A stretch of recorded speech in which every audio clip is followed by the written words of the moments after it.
Hello my dear children, hope you all are safe and sound at your home. Welcome to your maths class. So children, I will continue with the chapter concepts of angle. In this chapter already you have learnt about different kinds of angle, and in your previous classes also you have learnt how to measure an angle using a protractor.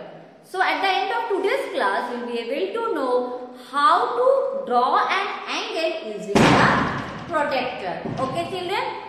So what you have to do, you have to draw an angle of 60 degree using the protractor. So first of all you can check a ray is given. A ray is given to you. So how to or if the ray is not given to you, then you can first draw a ray like this way.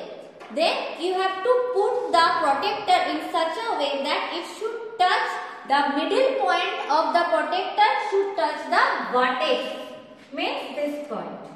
Okay, because this will become the vertex of the angle, so it should touch this end point of this ray. Okay, now which angle you have to do? What is the measurement? The measurement is given 60 degree. So you have to run your eyes from this inner scale 0 degree. Okay, so from which side we will start measuring? You will check if the arrow of the ray is in which side. Since the arrow is in this side, so you will start running your eyes from this 0 degree.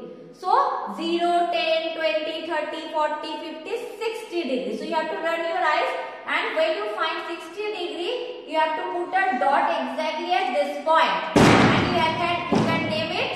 And you can give a name. Suppose I am giving C. Now using a ruler, you just need to connect this point C with this end point of the ray. Okay children? So easily you can find you have got an angle of 60 degree here. And you can name it vertex O, and this side you can name it A. Okay, any point on this ray. So the name of this angle you can give it AOC. So always the middle letter denotes the vertex. So AOC is equal to 60 degrees. So in such a way you can now you can make it this ray bigger, and you can put an arrow and this. So these two are the arms of this angle. So in this way you can draw any angle using the protractor.